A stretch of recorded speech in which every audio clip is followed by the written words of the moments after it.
The astronaut young Notidle is back at Earth to give a speech. He suffered through many hardships and had to make difficult decisions that scar him for life.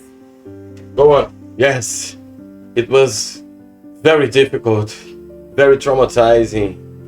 I was faced with so many difficult decisions in my journey to manage to get back home, and it scarred me for life.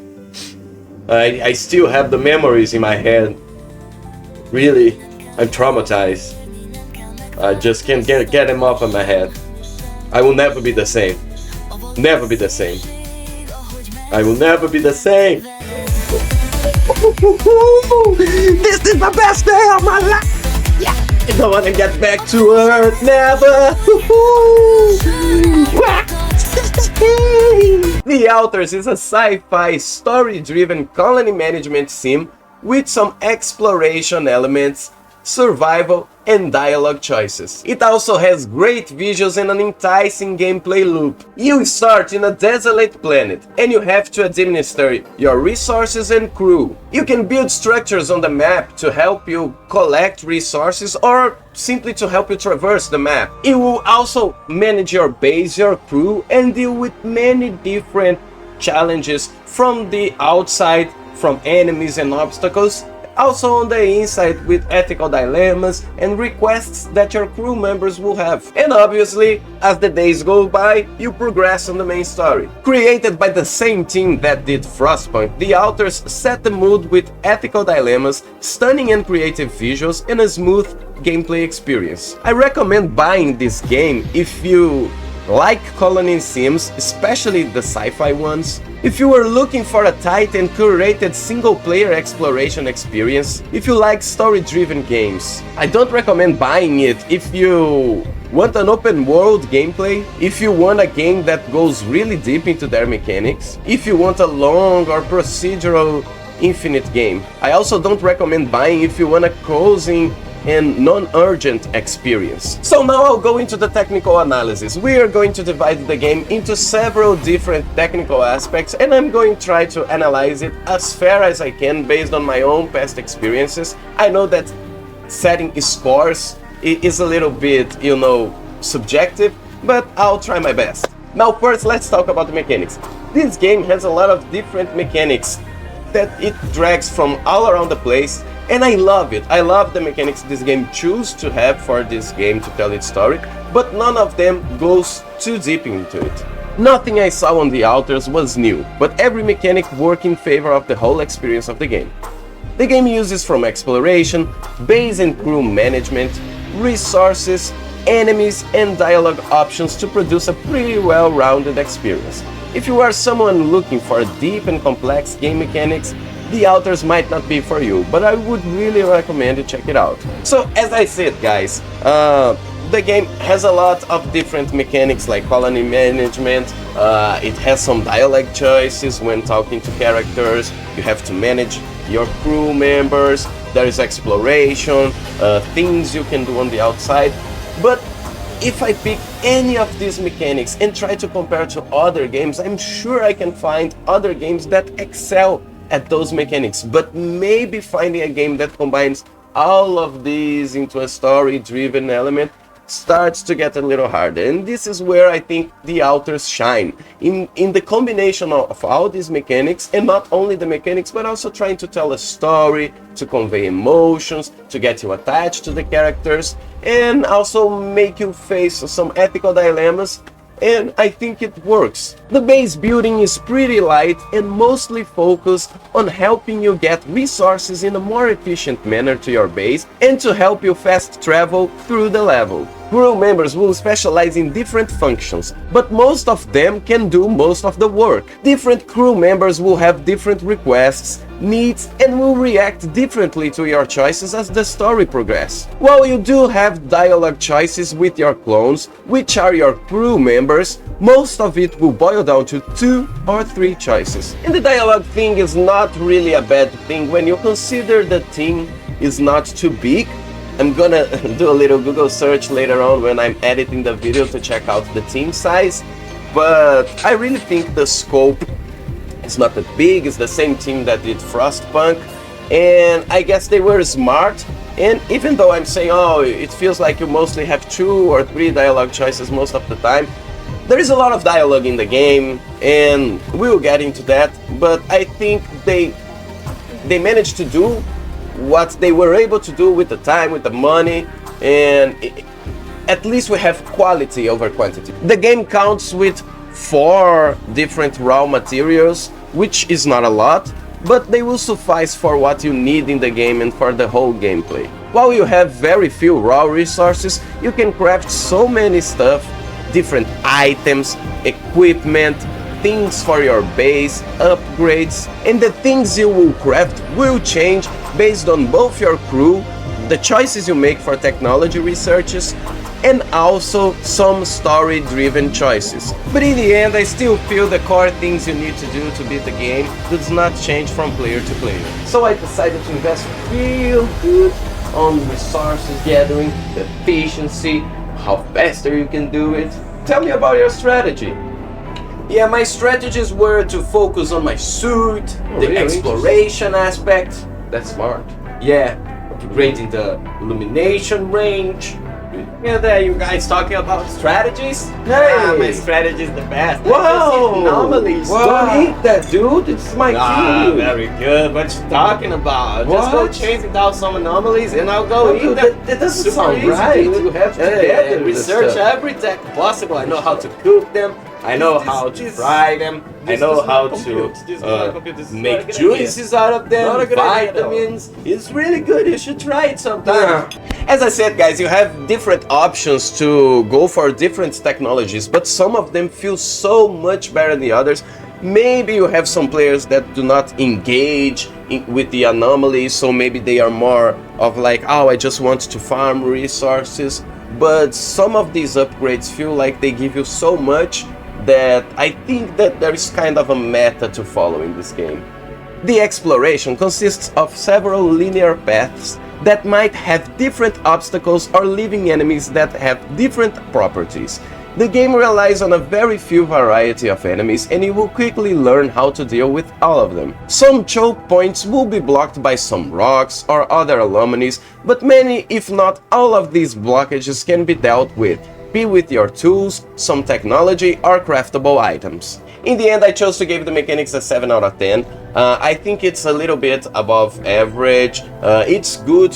I like how they picked all these different mechanics because they fit the narrative, you know. You do not feel like you are doing something out of place, and it gives you a little bit of room to play a little bit different. But by far, the coolest mechanic is cloning yourself to create your crew members, which is the main story aspect of the game. I'm sorry, this is not much of a spoiler. You can tell that by looking at any promotional material of the game, or even just taking a look at the cover and realize all the dudes are clones, right? They just have different hairstyles and clothing. But I really like how all of these tie together into a sci-fi story. I think it all makes sense. I do not give it a higher score because, as I said, it does not go too deep into any mechanic. And sometimes in the gameplay or the content, you will feel that the game does not have a lot. And as I said, none of these mechanics are something new. This doesn't mean it's bad, right? It's a 7 out of 10. But there was nothing that blew my mind or that made me love too much what I was playing. So that's why I give it a 7 out of 10. Now for the gameplay, it feels really polished. There's a couple of flaws here and there, and we will jump into it right now. The game is a third-person sci-fi exploration. When you are not at your base managing stuff around and interacting with several different rooms and crew members, you will be exploring the planet in search for resources, change the landscape a little bit, and advance in the main story. In exploration, the third person feels like any other, but controls feel very responsive. I did play it on a controller, which is not always recommended for manager or colony sims, but this one managed to provide a smooth experience while navigating in these menus. The game feels like it was designed for a controller experience, and I felt it was very responsive. Granted, sometimes the camera, you know, it would get behind some obstacle and would get a little bit iffy, but overall I had a cool experience while traversing the map. I will say that at the base sometimes it gets a little clunky, so you get used to all the buttons and all the menus, opening the tutorial, opening the research. Oh my god, I have to do my author's assignment. There's a lot of things that we have to do with the controller, and sometimes I feel like, let me grab the mouse. But the experience overall, I enjoyed it on a controller. I don't know how it would feel on the mouse and keyboard, but that was my experience. I will say though that when aiming at enemies, I felt a little bit of clunkiness. I don't know if the look on the analog stick needed some acceleration. I don't know if it was my settings. Obviously when I'm playing these games on the controller, I always turn the sensibility up because it feels like the sensibility of the controller is so tuned down so we can properly aim, you know. But to me it's like, no, turn that shit up because I can quickly turn, and then I adjust with quick nudges, right? So especially given that the enemies do not move around too much, you have this one enemy that keeps spinning around and gives me a lot of headaches. It's fucking insane. Dealing with that one. Sometimes it got to the point, because these spinning enemies, they stay in place, right? It's just a little hard. Obviously you can try and look at them like this, but you still have to do this with your aim, and if you are looking at them by the side when they are doing this, it gets fucking crazy. I have the feeling that they were slower at the beginning of the game, but by the end they got like spinning fast. I might be wrong on that, but it got to a point that I was just ignoring these enemies, and I actually was going for a build that used resources that these enemies drop, right? But I was at a point just ignoring this because it's not worth my time, my energy, literally energy, resource. So yeah, the game will keep you urged against the clock, since you do face an environmental threat and have to keep moving to avoid dying to the planet's ecosystem. So this completely eliminates the chill or cozy aspect this game could possibly have. Tie that up to the fact that you can only save as you wake up in most of the campaign. You feel that the game demands a certain commitment from you, and sometimes you won't be willing to do that. Serious guys, it gets to a point that sometimes I was taking breaks from the game, you know, because I felt like, do I really want to commit my next 20 to 30 minutes playing the game because I can only save when I go to sleep? Do I have the time right now? Some family member needs my help. Am I really available? And it felt like I was playing a MOBA again, you know, a multiplayer online battle arena, because it felt like I was having the same questions, like, oh, am I going to sit down to play a full match, or do I have other obligations and I need to play a more chill game that I can pause at any time and just quit? All of this does make for an interesting moment-to-moment gameplay where you try to properly time your days, wake up early, balance exploration and managing your base throughout the day, and talking with your crew or using the communication systems by the end of the day. The environment threat warns you to keep a fast pace and focus on proceeding with the story. All in all, guys, I think the gameplay is a solid 7 out of 10. As I said, with the mechanics, both of them feel the same. How you interact with the game, nothing is something groundbreaking, new mechanics, new gameplay, new ways of interact, motion sensor. Nothing is really groundbreaking, but they pick what the market already has and made it so it feels like a polished experience, and it's serviceable enough for me that it's above average, thus giving it a 7 out of 10. Now for the level design, I really don't have much to say, so what I have to say about the level design is that I like it very much. I love how we have this interconnection in all the levels you go, and as further you progress, the more complex these connections become, and you can choose little paths when you are exploring. Maybe you want to go down this path, it has a lot of enemies, but you won't waste any resources. You can even gain resources if you deal with these enemies. Or maybe you want this path, which is a little bit more chill, but you have to build this item to explode these rocks so you can go through. So there is a little bit of choice on the exploration part, and I like this aspect. But it's nothing super genius, mind-blowing. Again, I feel like I'm repeating myself, but in these 3 first topics that I am analyzing the game, I am giving it a 7 out of 10. Again, I feel like the level design picks from things we already knew from other games. It's, let's say, it's not an open world, but it's also not linear in the sense you have a lot of options to explore, a lot of paths to go through, and depending on the technologies you research, you will want to take different paths based on how effective or lucrative you think each path will go, which resource you want to focus. Initially, every time you arrive at a new area, you will find yourself with the map unexplored and several paths will be blocked. After a while, you will manage to make it so every area is accessible and most of the special resources are collected. And again, I repeat myself again, it's a very tailored experience, curated, so I think it's cool that they choose the level design to be like this. I think it almost makes it like a platformer, but you're not jumping, so it's not a platformer. But yeah, I really enjoy what they did. I think it's a solid design. I think it's a 7 out of 10 again. It's above average, but nothing mind-blowing, and really fits the game, and it doesn't hinder the experience back. Now, my guys, I want to talk about the graphics. I've been throwing out 7 out of 10s, but no, the graphics are a solid 8 out of 10 here. The only reason the graphics do not go higher, it's because sometimes the choice in visuals clashes a little bit. You feel, and I feel it's just scope and budget, you know. This game could easily be a 10 out of 10 on the graphics. The performance of these graphics were good. I have a low-end PC right now. I'm planning to upgrading it, but the performance was smooth, the graphics were amazing, even on medium quality settings, and I think the whole optimization and artistic vision of the game is chef kiss. The shader choices, oh my god, let's dive into it. The visuals have different approaches in different areas of the game. First, I want to talk about exploration. The visual design of each area, the placement of points of interest, the different shaders that distort the light around them, points out to different resources or threats. All of it was honestly good design considering the seemingly small scope of the game.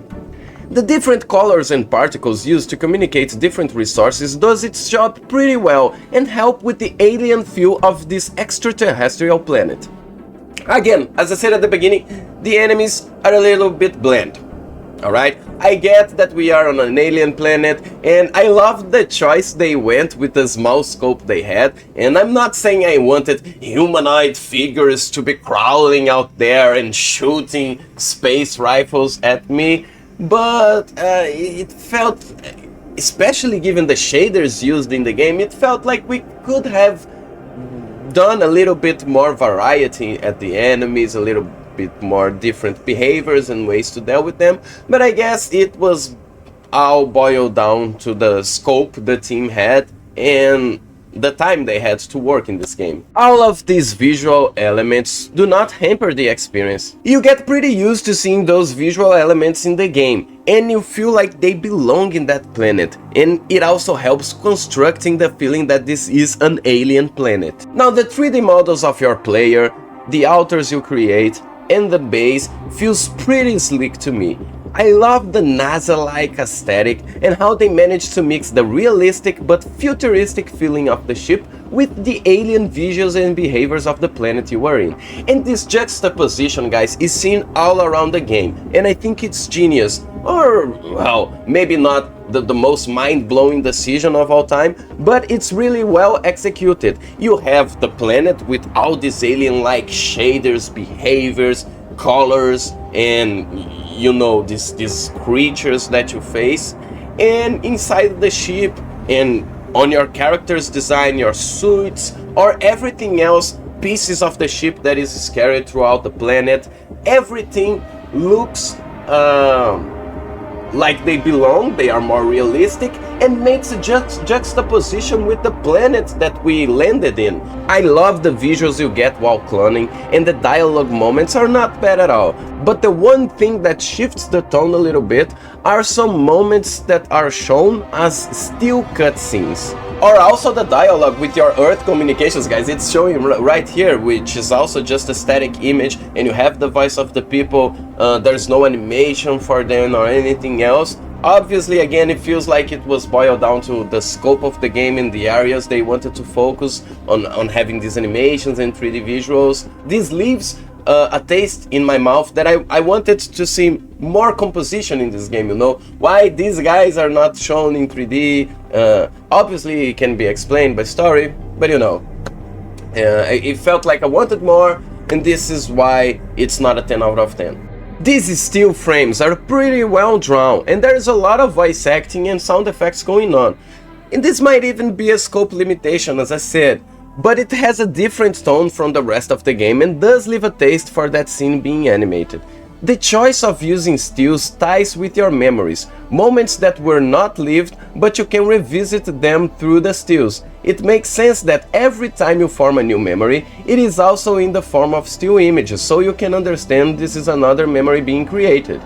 While I understand that, I still feel that it's more of a budget choice, and if the game could have these moments be animated, it would, at least the memories you form at the start of the game. Now for the content of the game.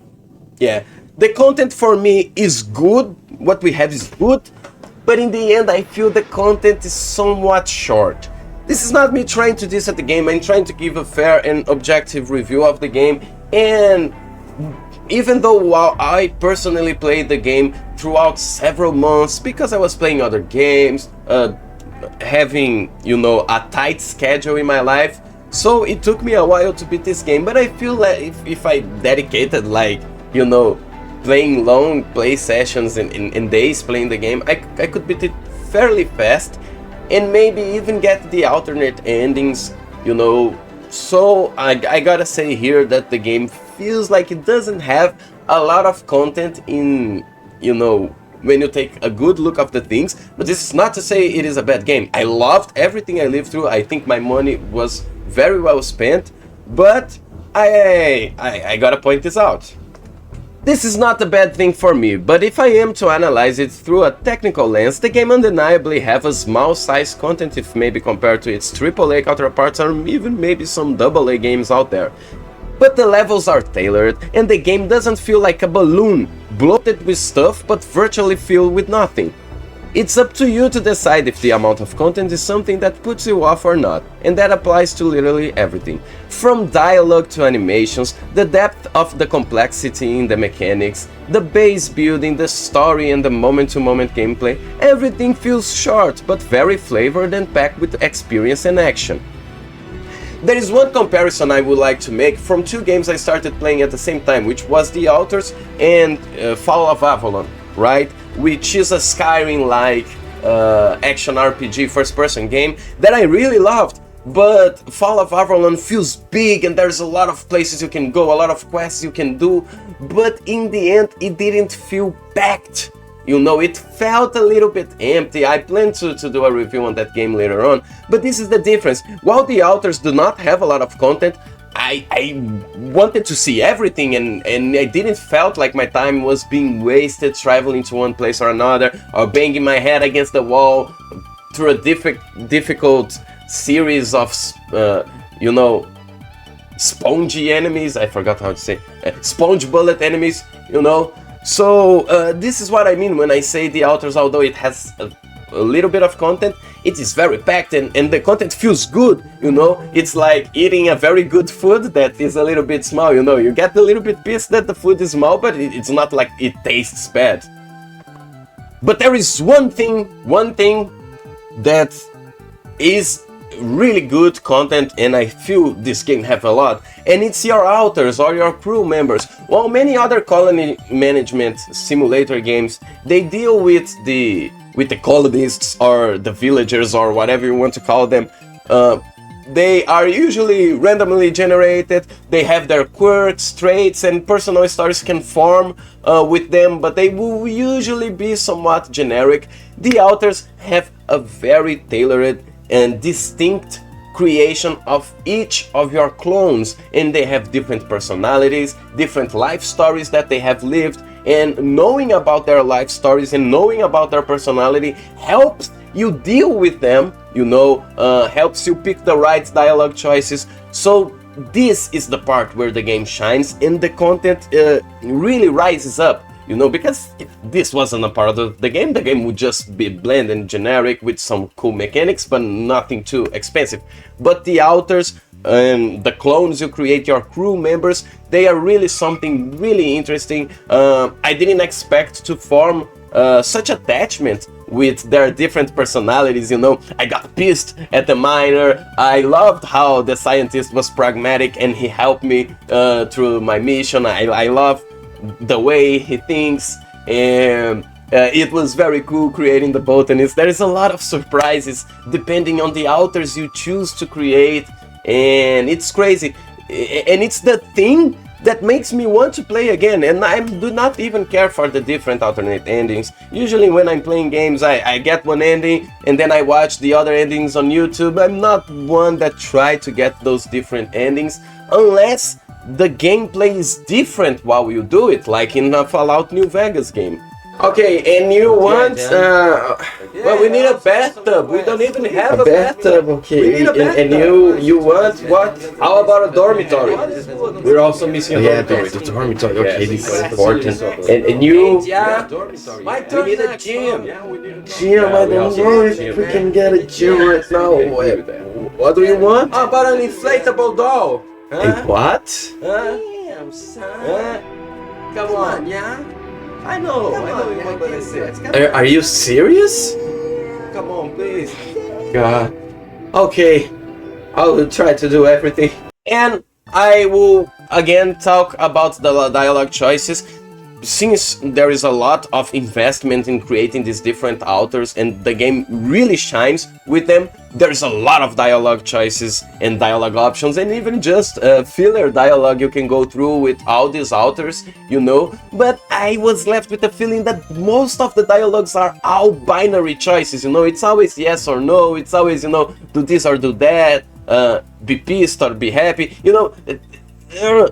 I was left feeling that sometimes, oh, maybe 3 choices. Sometimes you get 3 choices and it feels so much better to at least think that there are 3 possible different outcomes. I know there's the scope of the game. I know we cannot reach and do everything, but I gotta point this out. And in the end, this is why I think the content of these games is kinda 6.5. You know, it's a little bit above average, especially because of the alters. The alters content is way above average, but everything else, you know, all the other mechanics and everything you have in the game feels like it's not that much. But again, guys, a 6.5 does not mean the game is bad. 6 just means the game is average, if anything else, when compared to its other counterparts in the genre. And since the Alters tries to tackle so many different genres, it gets to a point that it's hard not to compare to different games that are more focused on specific genres like colony management sims, and that go way deeper, has a lot more content and a lot more replayability. So I gotta point that out when I'm doing the review, but I still think it's a great game even though it's a small game. And guys, editing Notidle here, I added a final 0.5 score to the overall score of the content, because I recall that the game has these movies that you find while exploring it, and it gives a little bit of reward for exploring every nook and cranny of every area, and it also is a little bit more extra content that you can watch and chill between the moment-to-moment gameplay, you know. Gotta be another way. That alien thing is inside one of us, damn it. We gotta test our blood with the pathogen to figure out who before it feeds again. Just do it.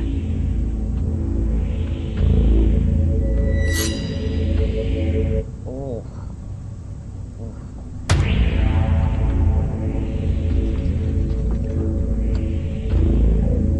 No reaction. You're clean.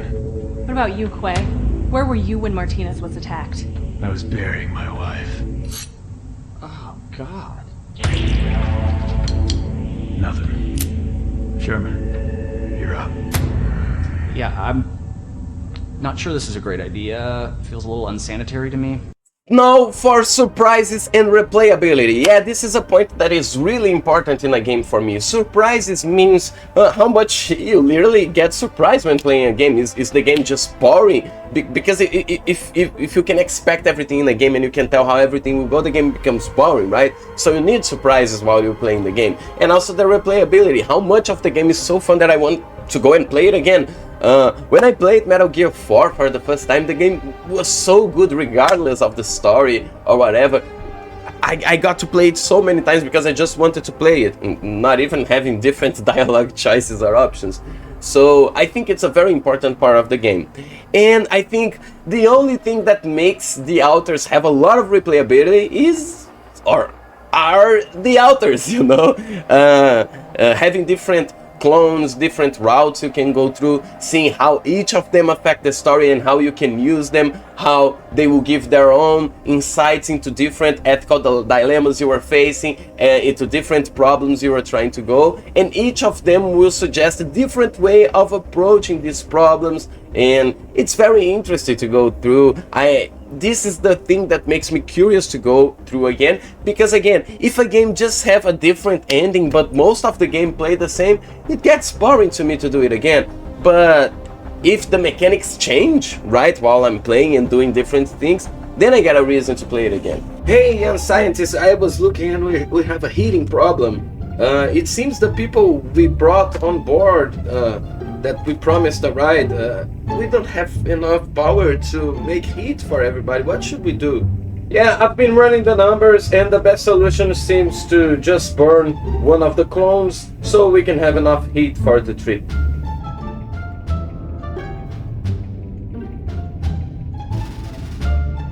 I'm not joking. Alright, I'll consider it. Alright. Despite some of the flaws I pointed out, I was left feeling a bit of desire to play the game in an infinite or randomized version of the game, just to enjoy its mechanics a little bit more. And that's it. Despite some flaws of this game, I was really left with a feeling like I wanted a little bit to play a randomized infinite version, trying to see how far I can go before I die, you know, trying to make the most of it. And I can understand, the game does not have a roguelike option, right? But, oh my god, if this game had a... But not all games need to be roguelike, okay, this is not what I'm saying, but I was left feeling with this desire. Tell me in the comments if you guys have played the authors and you also felt like you wanted a little bit more of infinite element, an infinite mode that you could play and just try it just to see how far you could get. For me, the replayability and surprises amount to a 6 out of 10. It's an average, just as any other game. Many of the things that happen, you can tell from a distance what's going to happen. And this is not to say this is a good game, but nothing was really surprised. There are some tidbits here and there, and you get some wow, but as I said, it's an average for a feeling I get on any game. So I don't think it outstands here. That's why I gave it a 6 out of 10. Now for the lore and story of the game. That means the world building and how the storytelling ties to the gameplay and also ties, you know, to the whole beginning to end moment of the game. With a somewhat grounded and sci-fi world building, the lore on which the game resides isn't anything groundbreaking or revolutionary. You have been sent by a corporation to an unexplored planet to retrieve a possible, very valuable resource. The choices you make on your mission and how much of these resources and findings you bring back home can change the course of humanity. But these impacts are never truly felt, as the game does not concentrate on your impact on the world, but the impact of the mission on an individual and the ethical choices you have to make to complete this mission. Not surprising coming from the same company that created Frostpunk, alright? For those of you who played the game, you know, tell me in the comments below if you had faced any ethical dilemmas. I can't pick one out of my mind right now, but I do remember that I was playing that game and it was always like, oh, do you wish to burn 20 people at the fire so you can survive the winter, or do you wish 50 old ladies to freeze because they do not have fire at their homes? It was some crazy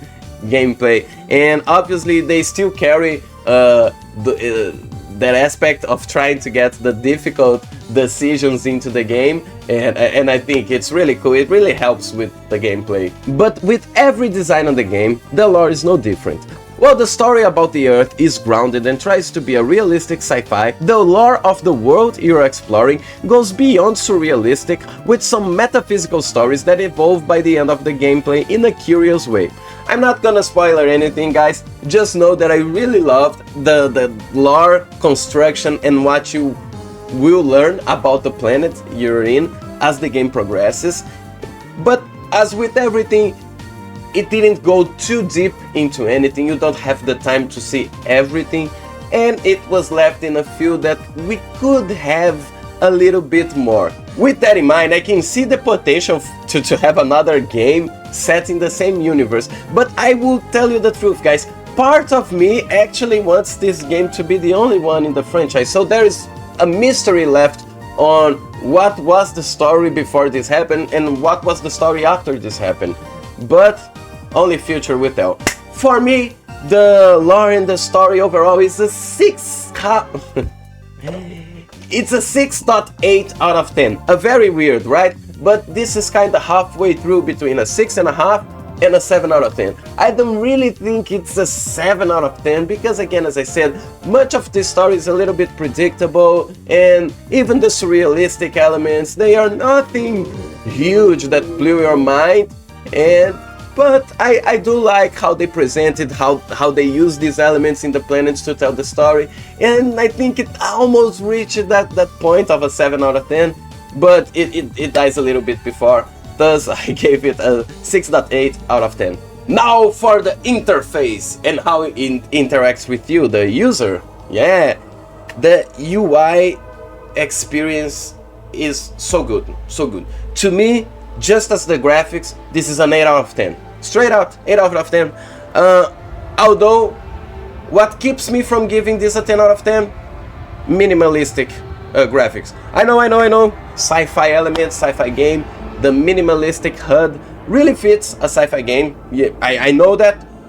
But it's been so overused that I think if you want to excel as a sci-fi game, you don't use minimalistic HUD and you provide a good diegetic HUD, and this was not it. The game does have a diegetic HUD and a backpack, and I'm pretty sure you can turn it off while exploring, giving a little bit more hardcore elements to the game, although there will be no way to check your resources and you probably have to keep opening the menu. Again, the interface is not a 10 out of 10, not even a 9 out of 10, like close to excellent, but it's very good, very above average. I like the design of the different icons for the raw resources you can collect. I like how they are presented, how you can collapse, how you can navigate. Even playing it on a controller felt like they took care of all the interface and elements, so you could have a clear picture of everything you have. And the visuals would translate, right? This is the visual for a mining base, this is the visual of the mining base inside the research tree, so everything communicate, and it was very intuitive. So I think this was a very good interface. I give it an 8 out of 10. And I'm not even just talking about the user interface you see behind me, but also, as you were seeing, this Rapidium, resources. You have these different shader visuals that communicate to you, oh, this is Rapidium. So if you see a little bit of small Rapidium resource on the ground, oh, I can pick that up. So there is a good, clear communication to the player of what is what, which is which, and you can see that from afar. A really good communication with the player using the visuals. 8 out of 10. Now, last but not least, let's talk about music and sound design. Sound carries this game on its shoulders. I honestly can barely find a flaw about the sound design. It takes such a special care and attention to sound design, it almost feels like a horror game. And I meant that, guys, because in a horror game, the sound design is king to immersion, and immersion is what makes you scared of being in such a scary place in a horror game. But this is a sci-fi exploration adventure game, and while it has survival mechanics, it's not really focused on giving you horror, but the sound design is supreme. From the sound effects and track that plays while you are cloning yourself, To the different sound feedbacks we have, I guess the only flaw I can point out is that the content in the end shows lacking even in the tracks available for the game. While the voice of some of the characters might feel a little bit lacking sometimes, the main protagonist managed to carry it throughout the game. Something I thought it was going to be hard when I started and knew about the cloning concept. One single main actor for most of the screen time, that's hard to pull off. But regardless, I feel like I'm almost reaching not giving it a perfect 10 out of 10 score here. Guys, while I was typing this script, I could still hear the track of the sound that plays when you are cloning and creating new alters. I'm gonna play it right up.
Really, the sound design of this game is incredible. It is amazing. It is a 9.5 out of 10 for me. I almost, as I said, almost feels like I'm reaching just to not give it a 10 out of 10. But there were some aspects of the sound design that I didn't like. But in the end, it really carries the game on its shoulders. It's really rich to play with your headphones and hear all these heavy sounds. It was really up in my lane. Maybe some of you guys will disagree. Tell me in the comments if you also think the sound design in this game was supreme. But it's really the highest score to me. It's 9.5 out of 10. Now this is the overall technical analysis of the alters. It compounds to a 7.31 out of 10. Yeah, very specific score. My personal score for the game is a little bit different. While I'll do this 10 out of 10 system that I can analyze these different sections of the game, I also like to give it my personal score and my from an F failing grade, right, all up to an S, which is above the A+, right? And this game to me is an A score. And let's go to the verdict. While it's clear the game content is short in all areas it tackles, it was enough for me to really enjoy the experience and completely recommend this game to any sci-fi lover, save a few exceptions if you are not into the urgency tone of the game, for example. If we take a look into separate pieces of the game, you can definitely find better experiences, be it the dialogue, world story, management, survival or exploration, but the sum of these mechanics give a great experience that I feel most of people should at least try one time in their lives, especially if you're into sci-fi and story-driven games with some ethical dilemmas while you jump between exploration and base management. The Alters brings a lot of different mechanics to the table while also tackling ethical dilemmas along the way. I was very pleased with the presentation and artistic value of the game while also enjoying the mechanics they added here. While some of the areas of the game are just a bit above average, others like sound and graphics excel not because of fidelity but their presentation and how they enrich the story and the juxtaposition they want to tell between a futuristic, grounded reality and an alien one. And this is it, my guys. I really love this game. I really think you should try. It's a sci-fi game that I always wanted to play, and again, as it is, maybe we can say it's the biggest flaw of the game, is that it doesn't have a lot of content. but I really felt like it was worth my time, it was worth playing, and while anything in the game was not groundbreaking or exploded my mind, it was a very amazing experience that is totally worth your time, and I think you should try and check it out. Unless you, again, you don't want a game that is a little bit urgent, too linear, or story-driven, lacks procedural generation and infinity, all of those aspects that I talked in the video. It's a great game, you should definitely check it out, and I hope you will see you on the next one. And that's it, my guys. Leave a like if you like the video, leave a dislike. I don't know how many of you are still up here. I thank you very much if you watched all the video. I will see you on the next one. Tell me in the comments what you thought about this review, what you think about the authors. Do you plan to play it? Have you played? Tell me what ending... Oh my god, no spoilers, no spoilers. I mean, I already beat it, but I don't want to spoil people. I try to make this a spoiler-free. But this is it, my guys. I hope I'll see you on the next video. Tell me if there is any game you want me to play, and I will see you on the next one. Bye-bye. Yeah, what you're doing? What is that? Is that a radioactive rock? My precious rock! What the fuck? Look at it! You know you shouldn't bring that to here. You should be on the cargo bay. What are you doing with it? Stop licking it. What the... It didn't do anything bad to anybody. It's just... It's my rock friend. Hey, do you even hear what you were saying? No! This doesn't make any sense. No, it gives me power. It heals me. Dude, wait. It heals me. Why did you brought this to the ship? This is dangerous, my dude. Come on, give me that. No, give it. Look, I cannot deal with this now. Don't come near me. It's my rock.